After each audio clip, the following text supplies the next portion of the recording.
अध्याय 2 सांख्य योग।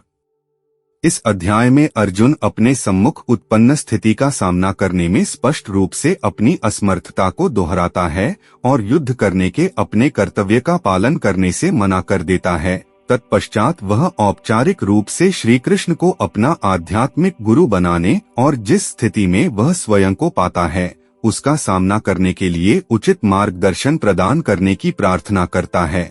परम प्रभु उससे कहते हैं कि आत्मा जो शरीर के नष्ट होने पर भी नहीं मरती, के अमरत्व की शिक्षा देकर दिव्य ज्ञान प्रदान करते हैं। आत्मा एक जन्म से दूसरे जन्म में उसी प्रकार से शरीर परिवर्तित करती है जिस प्रकार से मनुष्य पुराने वस्त्र त्याग कर नए वस्त्र धारण करता है। इसके पश्चात श्री कृष्ण सामाजिक दायित्वों के विषय की ओर आगे बढ़ते हैं। वे अर्जुन को स्मरण कराते हैं कि धर्म की मर्यादा हेतु योद्धा के रूप में युद्ध लड़ना उसका कर्तव्य है। वे स्पष्ट करते हैं कि किसी के द्वारा अपने नैतिक कर्तव्यों का पालन करना एक पुण्य का कार्य है जो स्वर्ग जाने का द्वार खोलेगा, किंतु कर्तव्यों से विमुख होने से केवल तिरस्कार और अपयश प्राप्त होगा। लौकिक स्तर पर अर्जुन को प्रेरित करने के पश्चात श्री कृष्ण गहनता के साथ कर्मयोग के ज्ञान पर प्रकाश डालते हैं। वे अर्जुन को फल की आसक्ति के बिना निष्काम कर्म करने की प्रेरणा देते हैं। फल की कामना से रहित कर्म करने के विज्ञान को वे बुद्धि योग या बुद्धि का योग नाम देते हैं। बुद्धि का प्रयोग मन को कर्मफल की लालसा करने से रोकने के लिए करना चाहिए। इस चेतना के साथ संपन्न किए गए कर्म बंधनयुक्त कर्मों से बंधन मुक्त कर्मों में परिवर्तित हो जाते हैं। अर्जुन दिव्य चेतना में स्थित मनुष्य के लक्षणों के संबंध में जानना चाहता है। श्री कृष्ण उसे बताते हैं कि किस प्रकार से दिव्य चेतना में स्थित होकर मनुष्य आसक्ति, भय और क्रोध से मुक्त हो जाता है और सभी परिस्थितियों में उसकी इंद्रियां उसके वश में हो जाती हैं और उसका मन सदा के लिए भगवान की भक्ति में तल्लीन हो जाता है। अब वे क्रमानुसार स्पष्ट करते हैं कि किस प्रकार से मानसिक संताप, कामवासना और लोभ विकसित होता है और किस प्रकार से इनका उन्मूलन किया जा सकता है। आइए यथार्थ गीता देखते हैं। संजय ने कहा, करुणा से अभिभूत मन से शोकाकुल और अश्रुओं से भरे नेत्रों वाले अर्जुन को देखकर श्री कृष्ण ने निम्नवर्णित शब्द कहे। परमात्मा श्री कृष्ण ने कहा है, मेरे प्रिय अर्जुन, इस संकट की घड़ी में तुम्हारे भीतर यह विमोह कैसे उत्पन्न हुआ? यह सम्माननीय लोगों के अनुकूल नहीं है। इससे उच्च लोकों की प्राप्ति नहीं होती अपितु अपयश प्राप्त होता है। हे पार्थ, अपने भीतर इस प्रकार की नपुंसकता का भाव लाना तुम्हें शोभा नहीं देता। हे शत्रु विजेता, हृदय की तुच्छ दुर्बलता का त्याग करो और युद्ध के लिए तैयार हो जाओ। अर्जुन ने कहा, हे मधुसूदन, हे शत्रुओं के दमन करता, मैं युद्ध भूमि में कैसे भीष्म और द्रोणाचार्य जैसे महापुरुषों पर बाण चला सकता हूं जो मेरे लिए परम पूजनीय है। ऐसे आदरणीय महापुरुष जो मेरे गुरुजन हैं को मारकर सुखपूर्वक जीवन व्यतीत करने की अपेक्षा तो भीख मांगकर इस संसार में जीवन निर्वाह करना अधिक श्रेयस्कर है। यदि हम उन्हें मारते हैं तो उसके परिणामस्वरूप हम जिस संपत्ति और सुखों का भोग करेंगे वे रक्तरंजित होंगे। हम यह भी नहीं जानते कि इस युद्ध का परिणाम हमारे लिए किस प्रकार से श्रेयस्कर होगा। उन पर विजय पाकर या उनसे पराजित होकर, यद्यपि उन्होंने धृतराष्ट्र का पक्ष लिया है और अब वे युद्धभूमि में हमारे सम्मुख खड़े हैं, तथापि उनको मारकर हमारी जीवित रहने की कोई इच्छा नहीं होगी। मैं किंकर्तव्य विमूढ़ हो गया हूँ और गहन चिंता में डूबकर कायरता दिखा रहा हूँ। मैं आपका शिष्य हूँ और आपके शरणागत हूँ। कृपया मुझे निश्चय ही यह उपदेश दें कि मेरा हित किसमें है। मुझे ऐसा कोई उपाय नहीं सूझता जो मेरी इंद्रियों को सुखाने वाले इस शोक को दूर कर सके। यदि मैं धन संपदा से भरपूर इस पृथ्वी पर निष्कंटक राज्य प्राप्त कर लेता हूँ या देवताओं जैसा प्रभुत्व प्राप्त कर लेता हूँ, तब भी मैं इस शोक को दूर करने में समर्थ नहीं हो पाऊंगा। संजय ने कहा, ऐसा कहने के पश्चात गुडाकेश शत्रुओं का दमन करने वाला अर्जुन ऋषिकेश कृष्ण से बोला, हे गोविंद, मैं युद्ध नहीं करूंगा और शांत हो गया। हे भरतवंशी धृतराष्ट्र। तत्पश्चात दोनों पक्षों की सेनाओं के मध्य शोककुल अर्जुन से कृष्ण ने प्रसन्न होते हुए ये वचन कहे। परम भगवान ने कहा, तुम विद्वतापूर्ण वचन कहकर भी उनके लिए शोक कर रहे हो जो शोक के पात्र नहीं हैं। बुद्धिमान पुरुष न तो जीवित प्राणी के लिए शोक करते हैं और न ही मृत के लिए। ऐसा कोई समय नहीं था कि जब मैं नहीं था या तुम नहीं थे और ये सभी राजा न रहे हों, और ऐसा भी नहीं है कि भविष्य में हम सब नहीं रहेंगे। जैसे देहधारी आत्मा इस शरीर में बाल्यावस्था से तरुणावस्था और वृद्धावस्था की ओर निरंतर अग्रसर होती है, वैसे ही मृत्यु के समय आत्मा दूसरे शरीर में चली जाती है। बुद्धिमान मनुष्य ऐसे परिवर्तन से मोहित नहीं होते।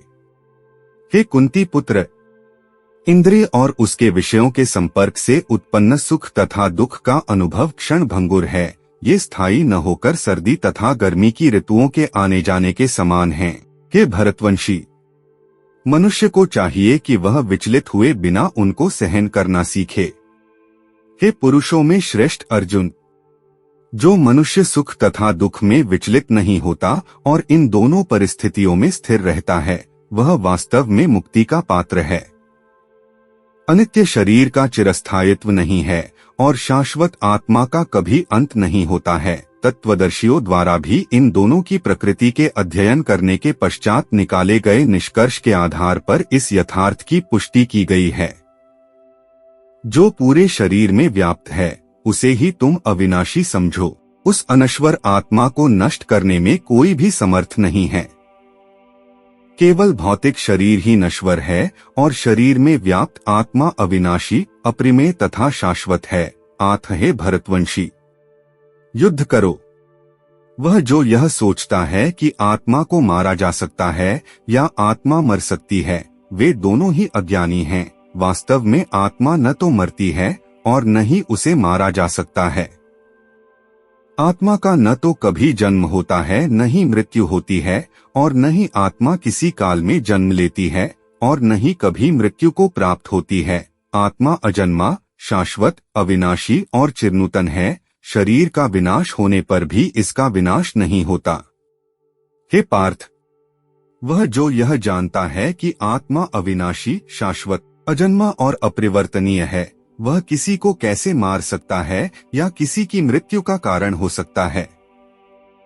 जिस प्रकार से मनुष्य अपने फटे पुराने वस्त्रों को त्याग कर नए वस्त्र धारण करता है, उसी प्रकार मृत्यु होने पर आत्मा पुराने तथा व्यर्थ शरीर को त्याग कर नया शरीर धारण करती है। किसी भी शस्त्र द्वारा आत्मा के टुकड़े नहीं किए जा सकते, न ही अग्नि आत्मा को जला सकती है, न ही जल द्वारा उसे गीला किया जा सकता है और न ही वायु इसे सुखा सकती है। आत्मा अखंडित और अज्वलनशील है, इसे न तो गीला किया जा सकता है और न ही सुखाया जा सकता है। यह आत्मा शाश्वत, सर्वव्यापी, अपरिवर्तनीय, अचल और अनादि है। इस आत्मा को अदृश्य, अचिंतनीय और अपरिवर्तनशील कहा गया है। यह जानकर हमें शरीर के लिए शोक प्रकट नहीं करना चाहिए। यदि तुम यह सोचते हो कि आत्मा निरंतर जन्म लेती है और मरती है, तब ऐसी स्थिति में भी, हे महाबाहु अर्जुन, तुम्हें इस प्रकार से शोक नहीं करना चाहिए। जो जन्म लेता है उसकी मृत्यु निश्चित है और मृत्यु के पश्चात पुनर्जन्म भी अवश्यंभावी है। अतः तुम्हें अपरिहार्य के लिए शोक नहीं करना चाहिए।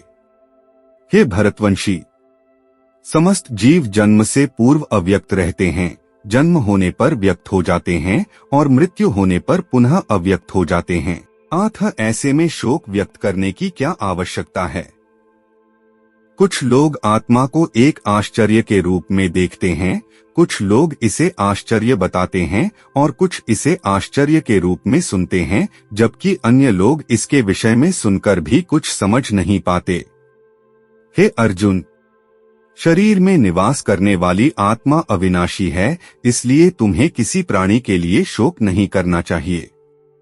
इसके अलावा एक योद्धा के रूप में अपने कर्तव्य पर विचार करते हुए तुम्हें उसका त्याग नहीं करना चाहिए। वास्तव में योद्धा के लिए धर्म की रक्षा हेतु युद्ध करने के अतिरिक्त अन्य कोई विकल्प नहीं होता।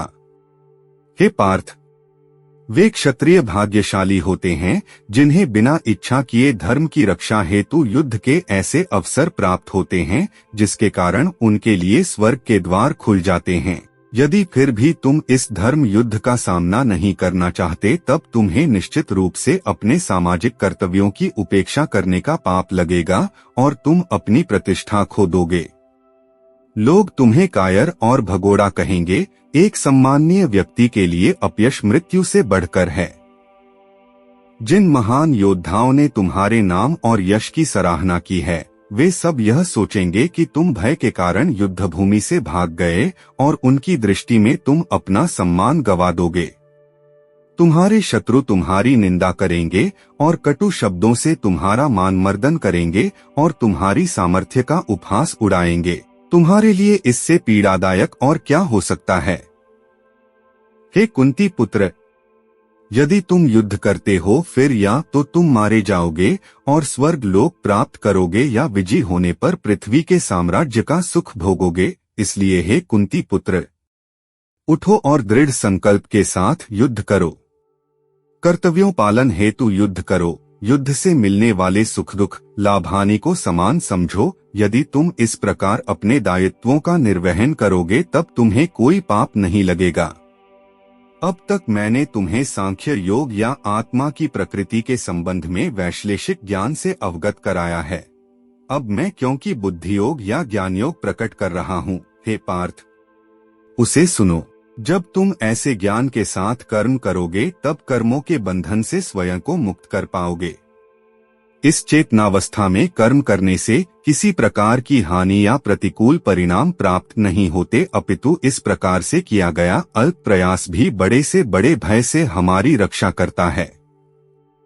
हे कुरुवंशी, जो इस मार्ग का अनुसरण करते हैं, उनकी बुद्धि निश्चयात्मक होती है और उनका एकमात्र लक्ष्य होता है, लेकिन जो मनुष्य संकल्पहीन होते हैं, उनकी बुद्धि अनेक शाखाओं में विभक्त रहती है। अल्पज्ञ मनुष्य वेदों के आलंकारिक शब्दों पर अत्यधिक आसक्त रहते हैं, जो स्वर्गलोक का सुख भोगने के प्रयोजनार्थ दिखावटी कर्मकांड करने की अनुशंसा करते हैं, और जो यह मानते हैं कि इन वेदों में कोई उच्च सिद्धांतों का वर्णन नहीं किया गया है। वे वेदों के केवल उन्हीं खंडों की महिमा मंडित करते हैं जो उनकी इंद्रियों को तृप्त करते हैं, और वे उत्तम जन्म, ऐश्वर्य, इंद्रिय तृप्ति और स्वर्गलोक की प्राप्ति के लिए आडंबर युक्त कर्मकांडों के पालन में लगे रहते हैं। सांसारिक सुखों में मन की गहन आसक्ति के साथ उनकी बुद्धि ऐसी वस्तुओं में मोहित रहती है, इसलिए वे भगवत प्राप्ति के मार्ग पर अग्रसर होने के हेतु दृढ़ संकल्प लेने में असमर्थ होते हैं। वेदों में प्रकृति के 3 गुणों का वर्णन मिलता है। हे अर्जुन, प्रकृति के इन गुणों से ऊपर उठकर विशुद्ध आध्यात्मिक चेतना में स्थित हो जाओ।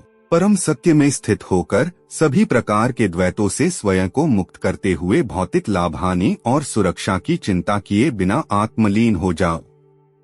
जैसे एक छोटे जलकूप का समस्त कार्य सहजता से सभी प्रकार से विशाल जलाशय से तत्काल पूर्ण हो जाता है, उसी प्रकार समान रूप से परम सत्य को जानने वाले वेदों के सभी प्रयोजन को पूर्ण करते हैं।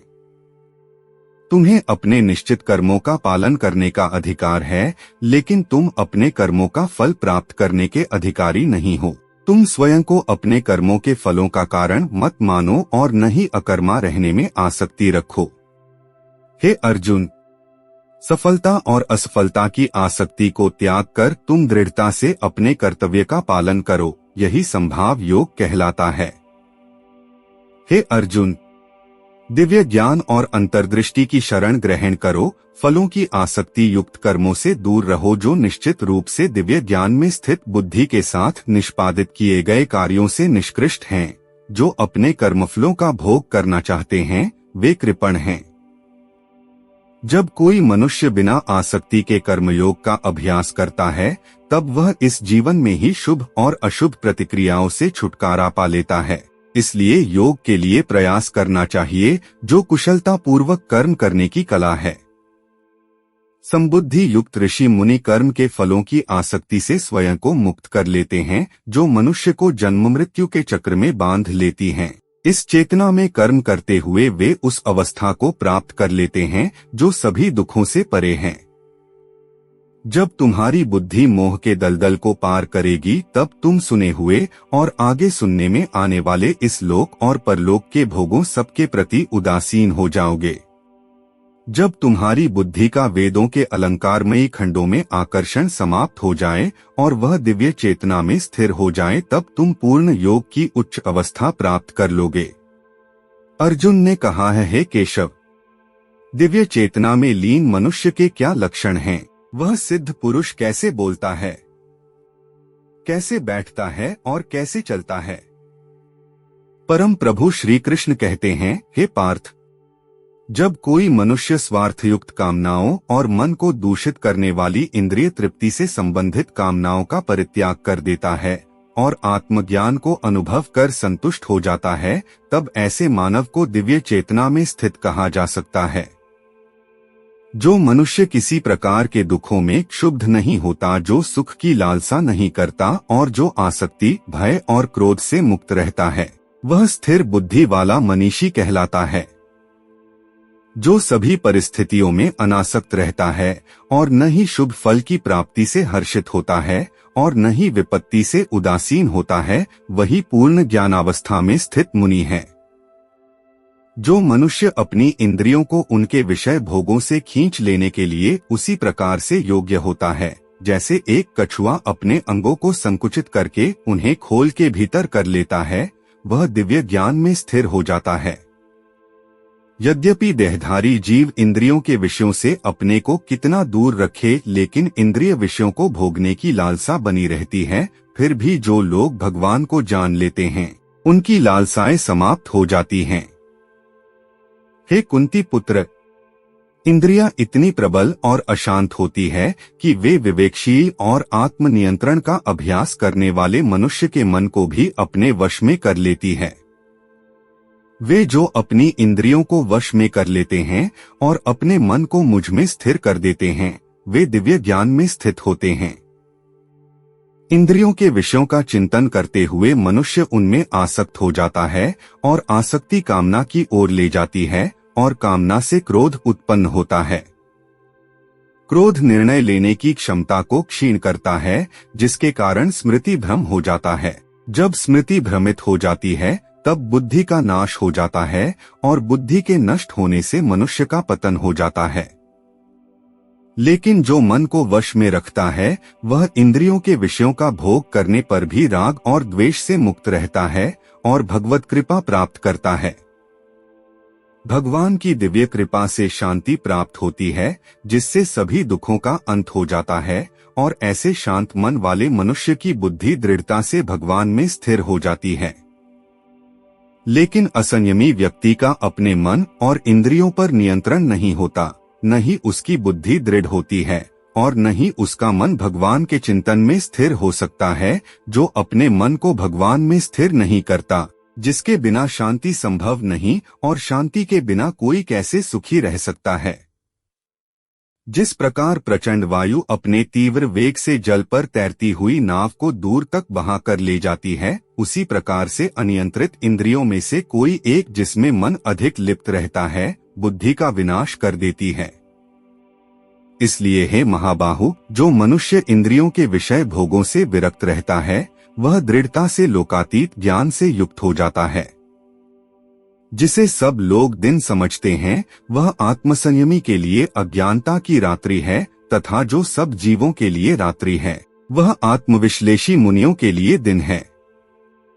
जिस प्रकार से समुद्र उसमें निरंतर मिलने वाली नदियों के जल के प्रवाह से विक्षुब्ध नहीं होता, उसी प्रकार से ज्ञानी अपने चारों ओर इंद्रियों के विषयों के आवेग के पश्चात भी शांत रहता है, न कि उस मनुष्य की भांति जो कामनाओं को तुष्ट करने के प्रयास में लगा रहता है। जिस मनुष्य ने अपनी सभी भौतिक इच्छाओं का परित्याग कर दिया हो और इंद्रिय तृप्ति की लालसा, स्वामित्व के भाव और अहंकार से रहित हो गया हो, वह पूर्ण शांति प्राप्त कर सकता है। हे पार्थ, ऐसी अवस्था में रहने वाली प्रबुद्ध आत्मा जब ब्रह्म ज्ञान प्राप्त कर लेती है, वह फिर कभी भ्रमित नहीं होती। तब मृत्यु के समय भी इस दिव्य चेतना में स्थित सिद्ध पुरुष जन्म और मृत्यु के बंधन से मुक्त हो जाता है और भगवान के परम धाम में प्रवेश करता है।